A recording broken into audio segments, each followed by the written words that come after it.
Se trata de la segunda parte de una serie de videos que me complace presentar como titular de la cátedra extraordinaria Fernando Solana. En una primera entrega, en el primer video, me referí en términos generales a la crisis del sistema internacional y subrayaba yo el hecho de que se trata de una crisis sistémica. Se trata de una crisis global. Como ya hemos visto, eh, esta es una crisis que precede a la crisis eh, en la que estamos inmersos actualmente, la crisis económica detonada por la pandemia del coronavirus. Pero yo creo que sobre todo hay que entender los antecedentes, lo que venía ocurriendo antes. Y subrayábamos algunos de esos aspectos. El incumplimiento y la desatención por el eh, derecho internacional, la manera en que muchos de los acuerdos y tratados internacionales hoy no están siendo cumplidos o respetados por las partes. Pero veamos sobre todo también qué es lo que estamos viviendo actualmente, pero que se refiere a esa crisis que vino desde antes inclusive de la crisis financiera de 2008-2009. En primer lugar, cabe preguntarse si lo que estamos viviendo hoy en esta especie de insólita primavera global va a traer aparejada o va a tener como consecuencia que se reconfigure o se desfigure la globalización. Hay quien se pregunta con toda razón si la globalización tendrá en los escenarios actuales un cambio de fondo. Hay un desorden geopolítico notorio. Están en crisis los fundamentos del sistema internacional. Y cabe entonces hacerse la pregunta, ¿se acentuará, como algunos afirman, el poderío y la importancia de China en detrimento de los Estados Unidos? ¿La economía número 2 superará a la economía número 1? ¿Habrá un retroceso en la interdependencia económica global o solamente una ralentización con algunos picos y descensos, con cimas y desplomes, no solo de las bolsas de valores como las que hemos visto en las últimas semanas? Y habrá entonces, como hemos visto en otras crisis, ganadores y perdedores. Creo que es una afirmación contundente que el bienestar de miles de millones de personas está vinculada a las cadenas productivas globales, a la interdependencia creciente. Por eso, las decisiones que se tomen en estos días, semanas y meses del 2020 van a determinar y a impactar en los años y décadas por venir. ¿Cómo hacer efectivamente un análisis prospectivo que ayude a entender mejor cuáles son algunos de esos escenarios, para que podamos pensar y actuar de manera más coordinada, más informada, y que los esfuerzos colectivos se traduzcan en el bienestar de la mayoría de la población del mundo? Yo creo que hay que recordar lo que señalaba el secretario general de la OCDE, el mexicano José Ángel Gurría, con una enorme experiencia en el ámbito financiero, de la hacienda pública, de las relaciones internacionales. Decía José Ángel Gurría, la pandemia por la que atravesamos trae consigo la mayor crisis económica, financiera y social del siglo XX, más allá del 11 de septiembre y de la crisis financiera mundial de 2008, porque esta crisis en la que estamos frena la producción, golpea las cadenas de suministro mundial y simultáneamente contraerá de manera pronunciada el consumo, haciendo caer la confianza. Efectivamente, vivimos hoy la peor crisis en 100 años. Por eso, creo que es importante destacar cuáles son algunos de esos componentes de la crisis sistémica. Porque de otra manera nos va a ganar la coyuntura actual. El mundo cambió y se tornó hoy en día más complejo. Hoy el temor y la incertidumbre continúan extendiéndose en los días y semanas que hemos vivido. La mitad de la población en el mundo se ha resguardado, permanece aislada, mientras la otra mitad prosigue, porque no le queda, en muchos casos, de otra, más que proseguir con sus actividades en una insólita normalidad que hace semanas dejó de ser tal cosa. No solo la pandemia, sino la crisis global tiene dimensiones no solo de salud pública, sino tiene una dimensión económica, ambiental, política y social que está cambiando rápidamente la vida del planeta. La está cambiando y la está cambiando de manera definitiva. Los ciudadanos y los gobernantes deben comprender a cabalidad y sin demora alguna que las transformaciones que están ocurriendo son transformaciones que provienen de una serie de fallas que se venían dando y que ahora se agudizan. Porque de otra manera no vamos a estar preparados para entender y actuar, para anticipar y prever, para tratar de influir o de determinar el curso de los escenarios inéditos en los que ya nos encontramos. Porque hay que decirlo, hay que anteponer el bien de la humanidad antes que la defensa de los intereses individuales o nacionales. Hemos visto en los últimos años liderazgos basados en visiones ultranacionalistas, con una visión cerrada, nativista. Los conflictos políticos, las guerras, las tragedias, por ejemplo, de la migración o del tráfico de personas, las protestas sociales que hemos visto en los últimos tiempos se van a agudizar. El desorden mundial en el mundo se va a ahondar. Todo ello, en mi opinión, va a tener lugar en medio del auge de esas tendencias, posturas nacionalistas y de liderazgos que con enorme miopía y en forma muy autoritaria comienzan justamente a dislocar, a sacar de sus lugares muchos de los fundamentos de la gobernanza global.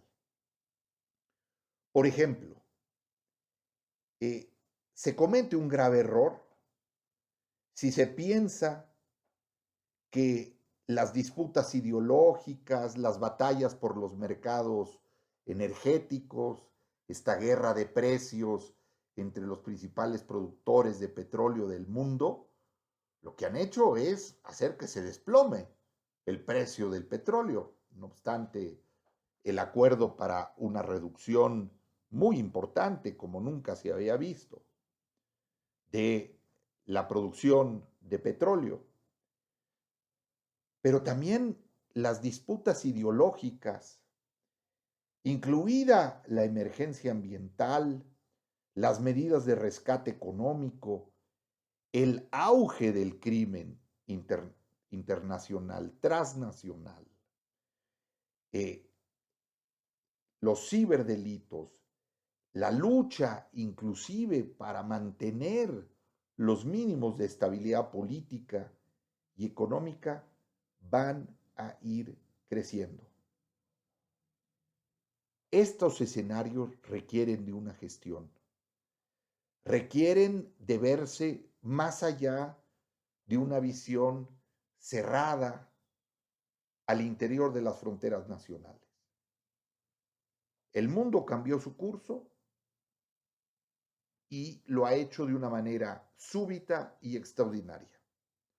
Por ejemplo, América del Norte está en recesión económica.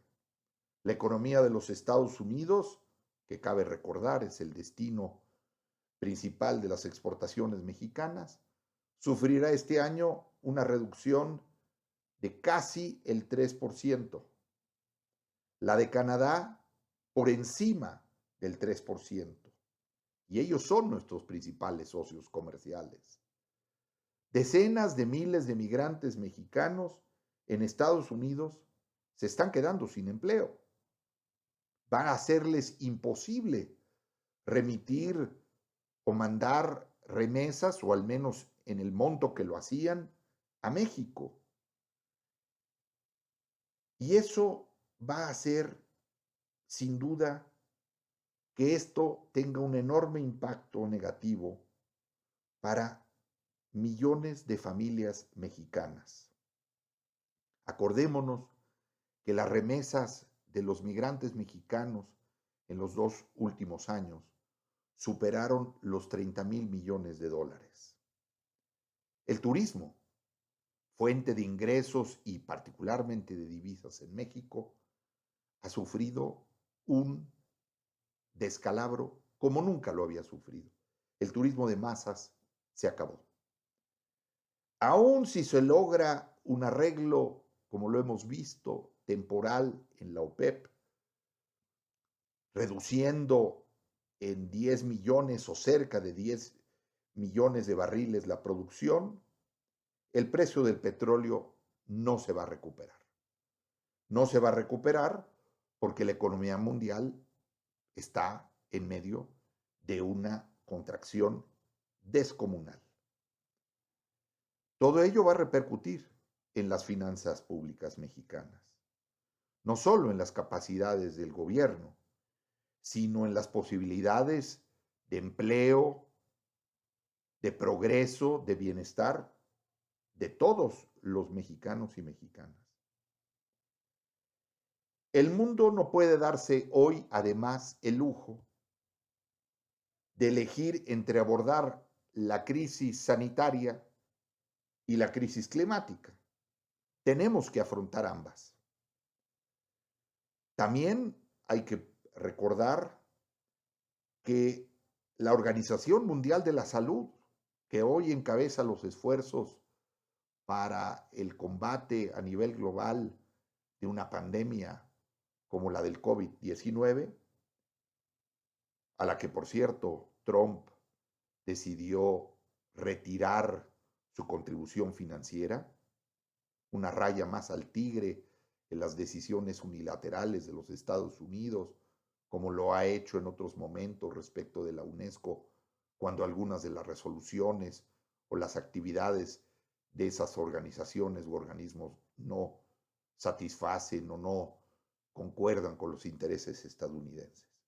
Bueno, la OMS, la Organización Mundial de Comercio, otra organización que ha sido vulnerada, no han sido repuestos algunos de sus integrantes a nivel de los paneles que son determinantes para el buen funcionamiento de la OMC, junto con la FAO, ya han hecho serias advertencias de que existe un riesgo inminente de que se presente una penuria alimentaria si continúan distorsionándose los mercados mundiales, si se bloquea o se descarrila el comercio internacional de granos, si comienzan a ponerse en riesgo las garantías que hay para los intercambios y transacciones comerciales de alimentos, y si se afectan las cadenas de valor, de suministro y de distribución, y hay medidas unilaterales, proteccionistas y cierre de fronteras para las exportaciones de agrícolas o de alimentos. Puede haber, por ende, estallidos y hambrunas en algunas regiones y países si los países productores, los principales, deciden continuar con medidas unilaterales y cierran sus fronteras, si retienen sus cosechas ante el temor de que haya escasez en sus mercados internos. Y vamos a ver, además, también agudizado el hecho de que algunas de las principales agriculturas en los países desarrollados que son subsidiadas van a haber serios problemas cuando observen que la mano de obra que viene de fuera, de la cual dependen, va a tener una serie de problemas muy serios a raíz de la pandemia. El nivel de autosuficiencia alimentaria, no se nos olvide, en México es del 59%. Esto es, requerimos del 41% restante que se produce alimentos en otras partes del mundo. Entonces, veamos algunos de los temas que subyacen justamente a estos escenarios presentes. Veamos primero cómo se han ido acumulando el cambio climático, la carrera armamentista y la proliferación nuclear, la expansión y el crecimiento de los riesgos del terrorismo internacional, los graves escenarios de amenaza a la ciberseguridad de muchas instituciones gubernamentales, de empresas, de bancos, de organizaciones, y cómo están en ascenso también las capacidades destructivas de organizaciones y de delincuentes que hoy trabajan en el sistema nervioso del sistema internacional que es el Internet. También no podemos dejar de subrayar el desdén por las normas del derecho internacional. Hoy el multilateralismo está siendo cuestionado en los dichos y en los hechos. Cada vez son más evidentes las dificultades para tomar decisiones globales en los organismos de vocación universal.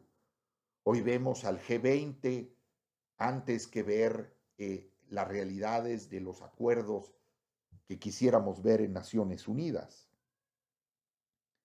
Entonces, si no hay un esfuerzo determinante para cambiar un estado de cosas, para efectivamente superar esas dificultades para la toma de decisiones globales que conduzcan a acuerdos y a soluciones y acciones coordinadas, ello va a traer la destrucción paulatina del sistema internacional.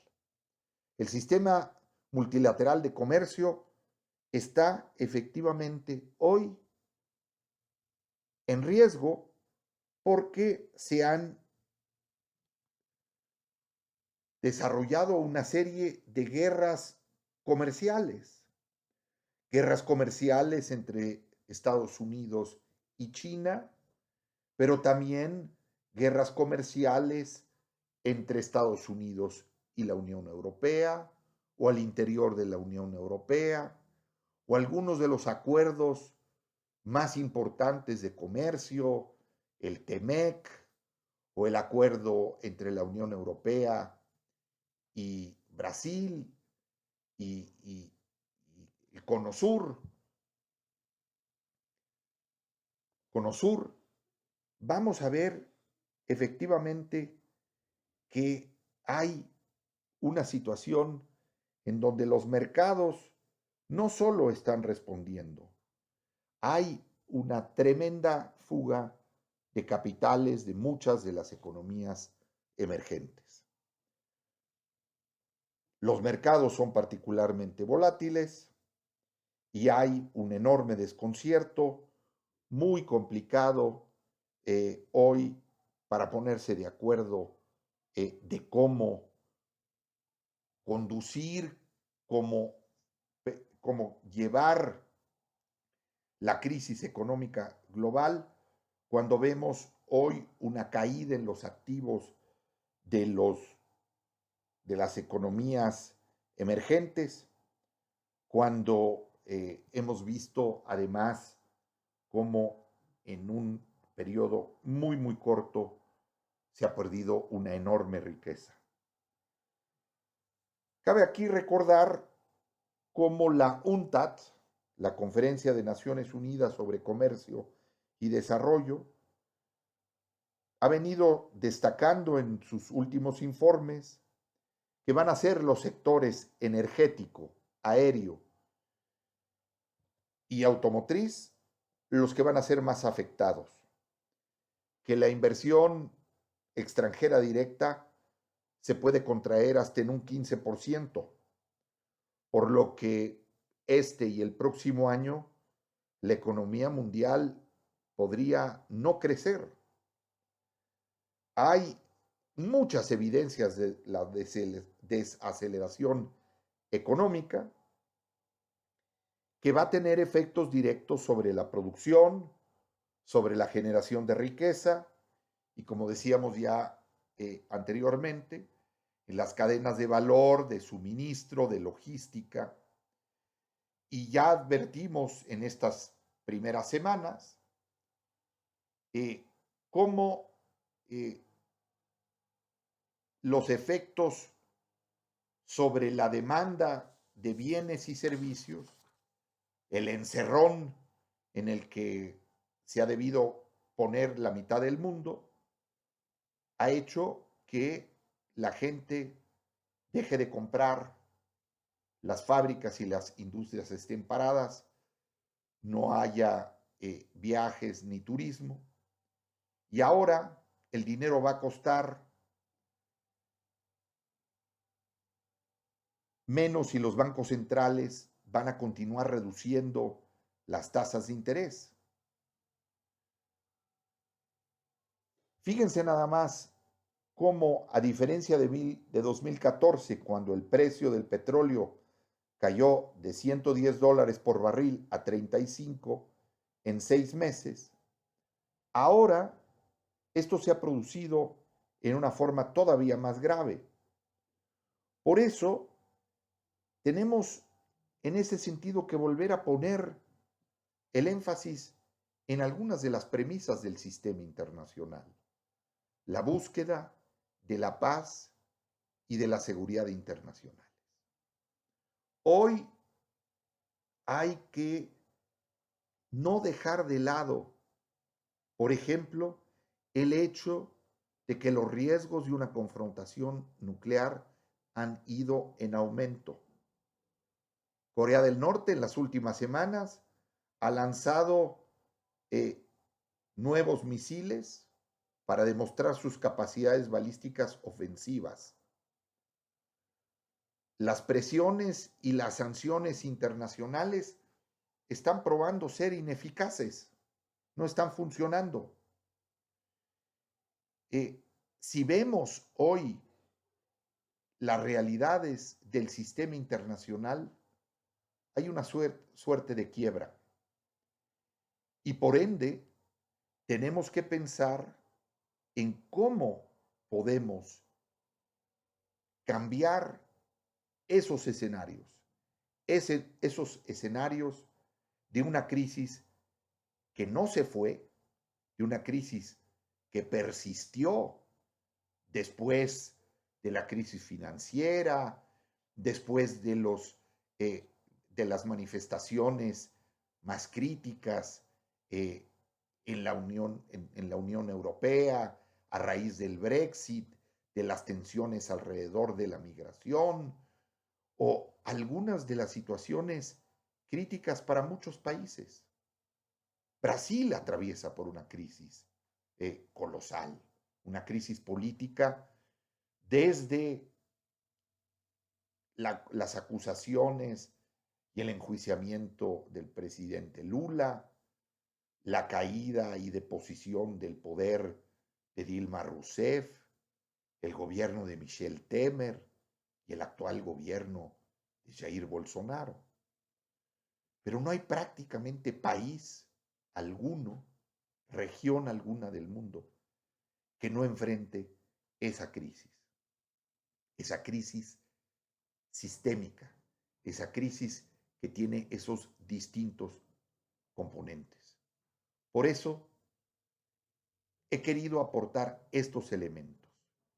En una tercera entrega voy a poner el énfasis en la crisis ambiental, en la crisis de sustentabilidad y también en algunos de los aspectos claves que tienen que ver con los alimentos como una palanca fundamental para una transformación radical del mundo y, por supuesto, el tema estratégico del agua, que es fundamental que tengamos presentes. Les agradezco su atención.